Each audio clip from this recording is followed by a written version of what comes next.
Gloria al Señor. Bueno, hermanos, los saludo a todos en el nombre del Señor Jesús. Le doy gracias a Dios nuevamente por la oportunidad que nos regala de una vez más poder escuchar su palabra.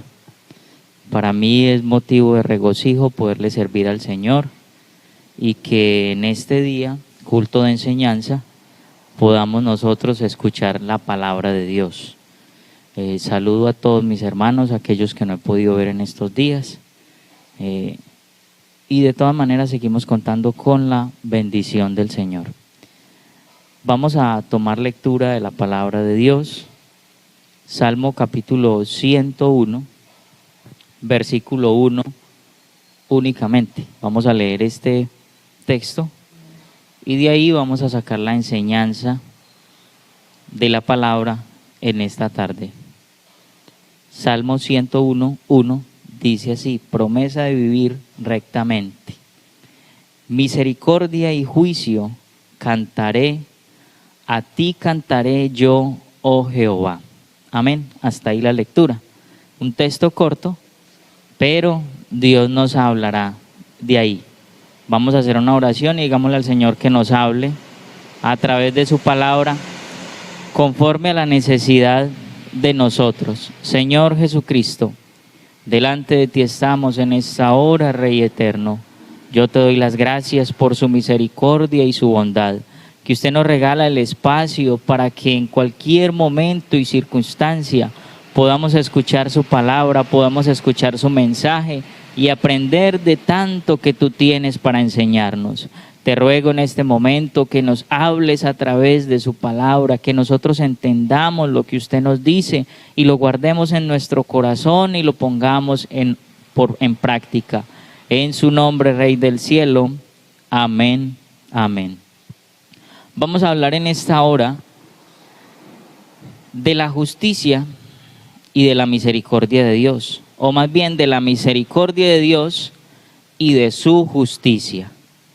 Nosotros acostumbramos muchas veces a hablar de lo justo que es Dios y de la forma como Dios le da a cada quien lo que se merece según sus obras.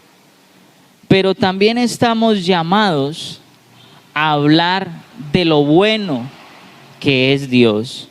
Jeremías habla diciendo que si alguien quiere alabarse de algo por su conocimiento, que se alabe en conocer y en entender a Dios.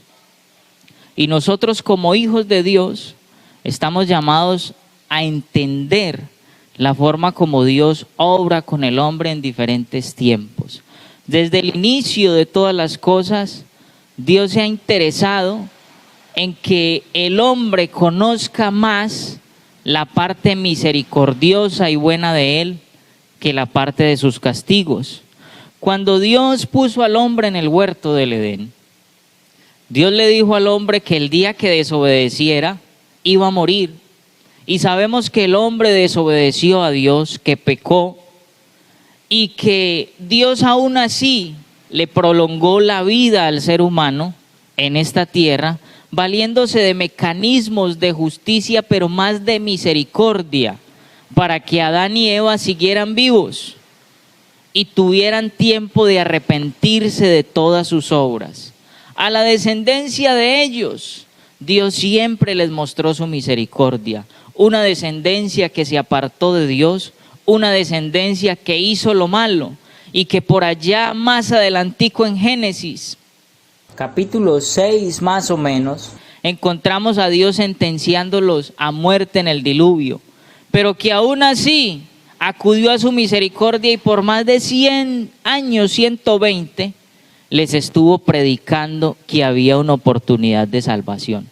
Entonces, en esta hora vamos a hablar de esa misericordia de Dios, porque ahora en este momento de crisis, la gente habla mucho de los juicios de Dios.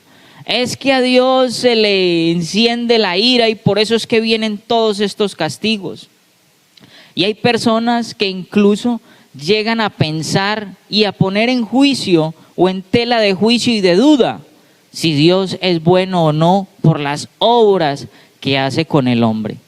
Entonces, la palabra del Señor, que es en la que encontramos históricamente todas las cosas que han pasado, en ella nos podemos dar cuenta de lo bueno que ha sido Dios.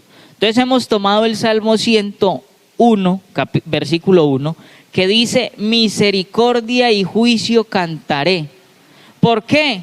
Porque el salmista empieza hablando de que Dios, antes de su juicio, siempre atiende primero la misericordia, y por eso es la frase que empieza: misericordia y juicio cantaré, a ti cantaré yo, oh Jehová. Entonces, desde el principio Dios se ha valido de su amor, de su misericordia para con el hombre.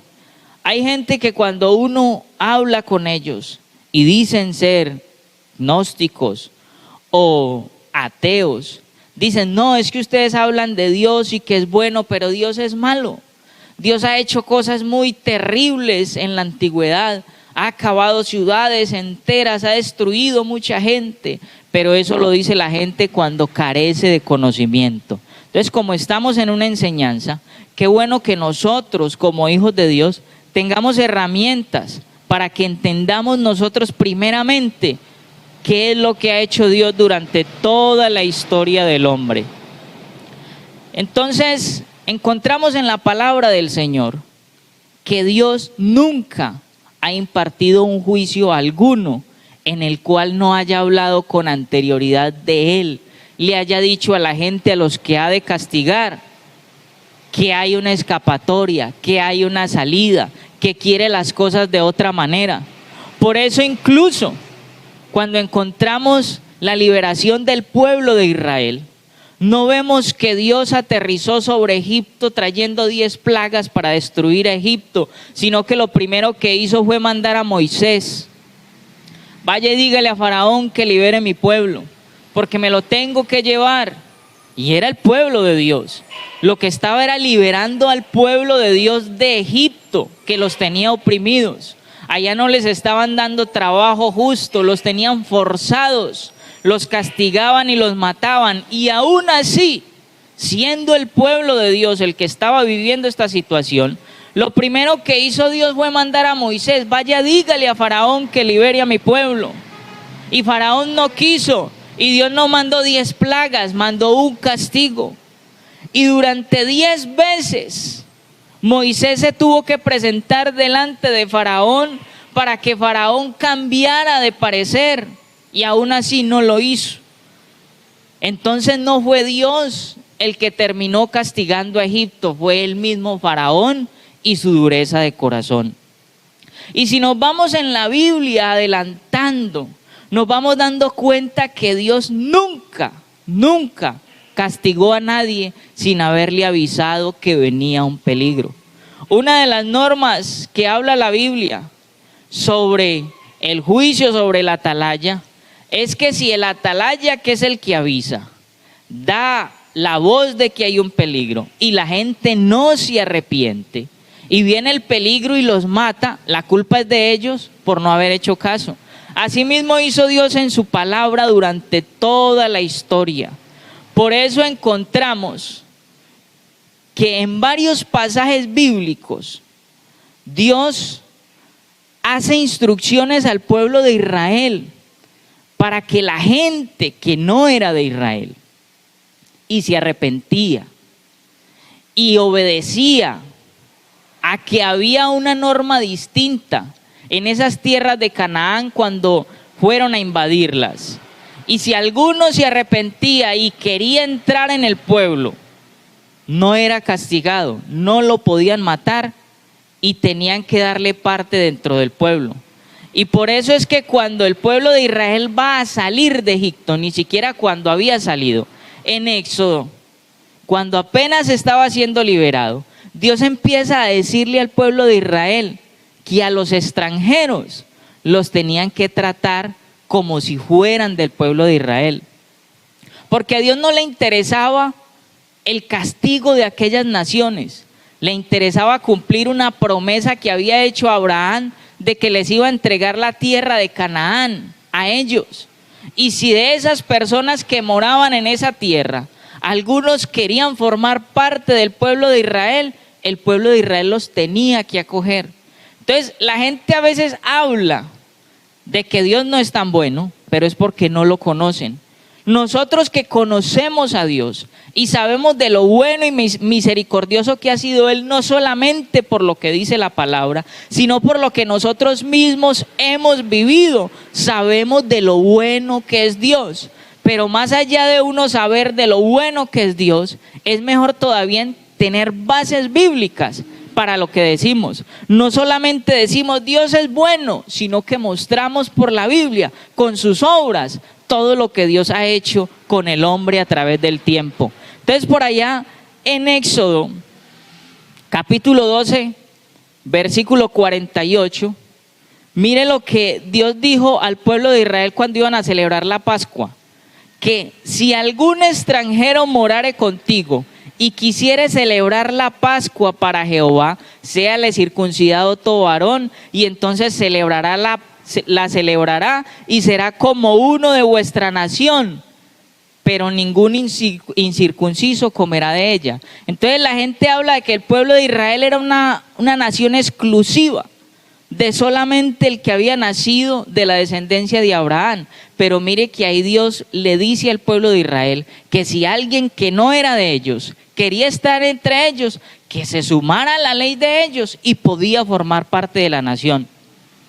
En Éxodo 22, 21 encontramos otro pasaje que dice: y al extranjero no engañarás ni angustiarás, porque extranjeros fuisteis vosotros en la tierra de Egipto, dándole normas para que trataran al que no era de ellos. Levíticos 19, 34: como a un natural de vosotros tendréis al extranjero que more entre vosotros, y lo amarás como a ti mismo, porque extranjero fuiste en la tierra de Egipto. Entonces mire que lo que dice el Señor ahí al pueblo de Israel: como a un natural de vosotros. La norma decía que si el extranjero vivía con ellos y se atenía a las normas y a la ley de Dios, el pueblo de Israel lo tenía que tener como si fuera un israelita. Por eso dice: como a un natural de vosotros. Entonces la gente dice: no, es que Dios castigaba a todas esas ciudades. Dios siempre mandaba espías de reconocimiento. La gente se daba cuenta con mucho tiempo antes de la invasión del pueblo de Israel a aquellas ciudades. Cuando Josué va a invadir a Jericó, envía 2 espías, y cuando esos espías llegan a la ciudad de Jericó, eso está en Josué capítulo 2 más o menos. Cuando ellos llegan a esa ciudad, dice que el rey de aquella ciudad sabía que el pueblo de Israel iba a invadir Jericó, y le dan aviso de que llegaron unos forasteros y los manda a encarcelar, y aquellos hombres salen huyendo y llegan a la casa de una ramera que se llamaba Rahab, y aquella mujer los mete en su casa y los esconde bajo un trigo que tenía en la terraza, y les salvó la vida. Y aquellos hombres le hicieron una promesa a ella de que si ella ponía una señal en su casa y traía toda su familia con ella, el día que la ciudad fuera invadida, ellos serían salvos. Y no solamente la historia queda ahí, en que Rahab y su familia fueron salvos, porque aceptaron que de todas maneras Dios iba a entregar aquella ciudad al pueblo de Israel, y ella creyó en que Dios era grande y poderoso, porque cuando ella habla con aquellos varones le dice: hemos oído en todo Jericó que el Dios Jehová, el Dios de ustedes, los sacó de Egipto, que abrió el mar en 2, que entregó a los reyes que están al otro lado del Jordán, y aquí todo mundo tiene miedo. Pero si ustedes me prometen que yo voy a ser salva con mi casa, va a ser en pago de la vida que le salvé a ustedes. Y aquella mujer fue rescatada con toda su familia. Y no solamente esto, sino que fue tenida en el pueblo de Israel como un israelita más. Y de eso nos da prueba la Biblia, porque en San Mateo capítulo 1, en el versículo 5, hablando de la genealogía de Jesús, nos dice que aquella Rahab, esa mujer que era extranjera y que ayudó al pueblo de Israel, se casó con un hombre de Israel llamado Salmón y de él nació Booz. Y entonces esta mujer entró incluso en la genealogía del Señor Jesucristo, la que presenta San Mateo en el capítulo 1. Entonces eso nos da para que nosotros realmente sepamos que esa mujer extranjera que ayudó al pueblo de Israel fue tenida en cuenta en el pueblo de Israel, como lo mandaba la palabra de Dios, como un israelita natural del pueblo de Dios. Entonces en la Biblia encontramos todos esos pasajes que nos hablan de la misericordia de Dios. Hay otro relato que encontramos de Jonás, del cual hemos hablado muchas veces, que Dios decide castigar a Nínive porque era una nación que oprimía constantemente al pueblo de Israel, que asolaba al pueblo de Israel, que se robaba todas las cosas que producía el pueblo de Israel. Pero antes de destruir a Nínive, Dios le dice a Jonás: Jonás, usted va a ir y les va a predicar. Y les va a decir que en 3 días, si no se arrepienten, van a ser destruidos totalmente. Y como Jonás conoce la misericordia de Dios, y él odiaba a los ninivitas, él dijo: no, yo no puedo ir a predicar, porque si yo les predico, ellos se arrepienten, y si se arrepienten, Dios no va a vengar todo lo que ellos nos han hecho. Y ahí fue donde salió huyendo hacia otro lugar de la presencia de Dios para no predicar, porque sabía que aquella gente se podía arrepentir. Pero Dios lo obligó a predicarle a Nínive, y sabemos que no lo hizo de buena gana, tanto que el mensaje que predicó Jonás era un mensaje apresurado, que salió corriendo por las calles y decía: 40 días Nínive será destruido, y no le importaba si la gente escuchaba bien o no. Él iba de carrera y dijo: si no escuchan y no entienden, mejor, porque así no se arrepienten, y yo hago lo que me toca. Salió corriendo y cruzó Nínive de punta a punta, simplemente diciendo: en 3 días Nínive será destruida. Pero sabemos que la misericordia de Dios es tal que permitió que el rumor se expandiera por toda la ciudad, de manera que llegó hasta el rey de aquella ciudad.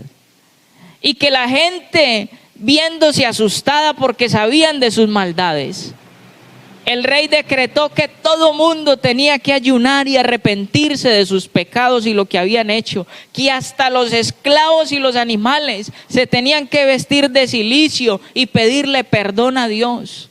Y Dios los perdonó. Y aquel Jonás viene y se hace por allá en una colina a esperar que descendiera fuego del cielo. Y cuando vio que no pasó, se enardeció en ira. Y dice la Biblia que se enojó muchísimo. Y Dios le pregunta: Jonás, ¿por qué estás tan bravo? Y él decía: estoy ardido en ira hasta la muerte. Mejor quítame la vida, que yo ver que usted perdone estos ninivitas. Era la ira que tenía Jonás porque Dios los había perdonado. Porque nosotros los seres humanos sí no somos tan misericordiosos como Dios. Y resulta que Dios permite que a ese Jonás le nazca una calabacera, dice la Biblia, que cubriera su cabeza del sol, mientras él esperaba a ver si Dios cambiaba de parecer y destruía a Nínive. Y resulta que creció en la noche, y cuando se amaneció vio Jonás que tenía una enredadera sobre su cabeza que lo cubría del sol, y estaba feliz y contento. Pero resulta que al atardecer Dios permite que un gusano se coma esa planta y se seque. Y encontramos que cuando la planta se seca y el sol empieza a quemar nuevamente a Jonás, aquel Jonás se enoja, y viene Dios y le dice: Jonás, ¿te enojaste por esa calabacera? ¿Te enojaste por esa planta que ni siquiera tú la hiciste crecer y que nació en una noche y en la otra tarde ya se había muerto? Ahora usted pretende que yo, siendo Dios, venga y destruya esta ciudad que tiene más de 120,000 personas solamente para cumplir un capricho suyo. es que la gente a mí también me duele. Eso es lo que hay en el corazón de Dios. Misericordia por el hombre, misericordia por la gente. La Biblia habla de que Dios es un Dios de misericordia, y no solamente lo dice por darle un título más a Dios, sino porque hay pruebas en su palabra de que el Dios que tenemos es un Dios lleno de amor, que al hombre le han sobrevenido muchos males, pero ha sido por la rebeldía del hombre, por la maldad del hombre, porque escuchan la palabra de Dios, porque escuchan el mensaje de Dios y no se arrepienten. Este mensaje de salvación lleva más de 2000 años predicándose, y la gente lo escucha y le entra por un oído y sale por el otro. Hay momentos en los que la gente reflexiona y dice, sí, eso es verdad, pero al poco tiempo se nos olvida esa verdad. Y pensamos que la misericordia de Dios tiene que llegar al punto de que yo desobedezca y desobedezca y desobedezca y Dios nunca me castigue. Si es que cuando hablamos de que Dios es justo, es porque Él cumple lo que dice, aún por encima de lo que hay en su corazón por el hombre. Desde que Dios hizo al hombre, lo amó por encima de toda la creación y por encima de todo lo que hay. Y por eso cuando lo tuvo que destruir o lo tenía que destruir, le dio la oportunidad a ese Adán y Eva de que hicieran una vida nueva.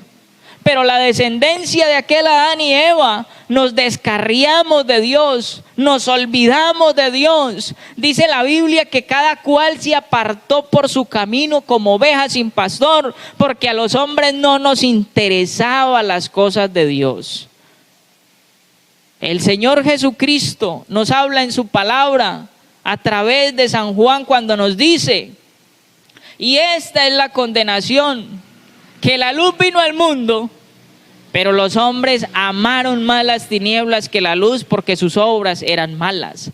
Entonces aquí no es que Dios de pronto es bueno, no, Dios es bueno. Y hay bases sólidas en la Biblia para establecerlo. Ni siquiera a los que eran extranjeros en las épocas de la guerra del pueblo de Israel, que era una lucha a sangre y espada, ni siquiera a ellos Dios los castigó sin haberles dado una oportunidad. Y las oportunidades que Dios le daba al pueblo de aquel entonces eran buenas. ¿Cuánto?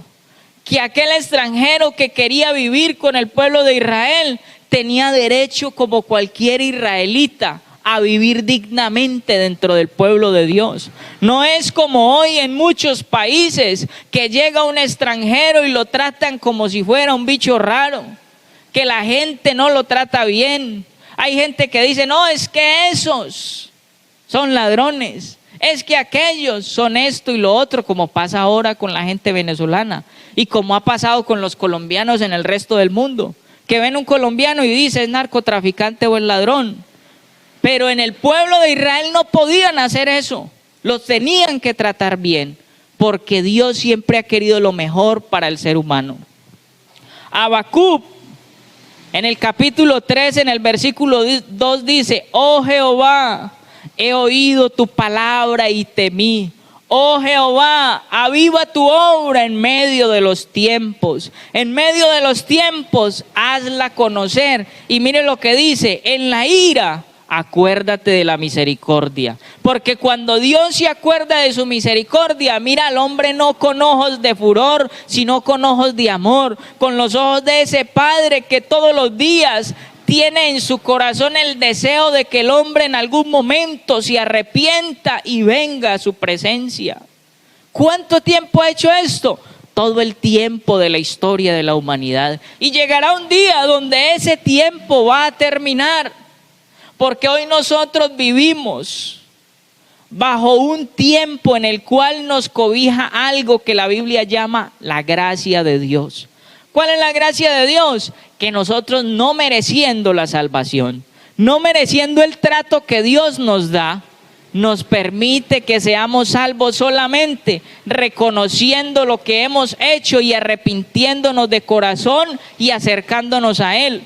Eso no se veía en otros momentos de la historia, pero hoy, después de la muerte del Señor Jesucristo, vivimos bajo ese concepto de que tenemos la salvación por gracia de Dios. Efesios capítulo 2, versículo 8 nos dice: porque por gracia sois salvos por medio de la fe, y esto no de vosotros, pues es un regalo de Dios, no por obras, para que nadie se gloríe. Aquí nosotros no somos salvos por lo que hacemos, por las obras que hacemos, sino porque es un regalo de Dios. Todo eso nos refleja, según la palabra de Dios, el amor del Dios que nosotros tenemos. Por eso es que dice el salmista: misericordia antes que el juicio cantaré. Hablaré primero de la misericordia del Dios que tengo, y eso es lo que nosotros hacemos. El mismo evangelio es un mensaje no de juicio, sino de misericordia y de amor, porque eso significa la palabra evangelio, buena noticia. ¿Cuál es la buena noticia? Que Dios nos ama tanto que hace hasta lo imposible para que nosotros seamos salvos. ¿En qué cabe esto en doctrina? Que nosotros necesitamos conocer a Dios para poderlo presentar a la gente que nos escucha. Es que Dios sí hace juicio, sí, porque Él es justo. Y la Biblia dice que la paga del pecado es la muerte, pero también dice que la dádiva o que el regalo de Dios es vida en Cristo Jesús, Señor nuestro. El Dios que tenemos nosotros es un Dios lleno de amor, que cuando nosotros volteamos nuestro rostro de su presencia, Él hizo hasta lo imposible y lo sigue haciendo hoy para que nosotros volvamos de nuestros malos caminos a su presencia. Hoy nosotros a la gente le predicamos todavía ese mensaje del Dios de misericordia. Porque es tan interesante hablar de la misericordia de Dios, porque nos refleja que el Dios que tenemos no es un Dios que es soberbio en su poder, porque eso es lo que la gente quiere hacer pensar al resto del mundo, que es que como Dios lo controla todo, como Dios tiene poder y capacidad, entonces Él anda destruyendo vidas como si no fueran nada, pero así no es. La Biblia nos muestra que Dios nos ama y nos amó desde siempre, y que ha buscado que el hombre le siga, que ha buscado que el hombre se arrepienta. Somos nosotros los que hemos buscado siempre desobedecer a Dios. Y si algún amigo simpatizante escucha esta predicación también, qué bueno que reflexione en su corazón cuántas veces Dios le ha hablado de su palabra.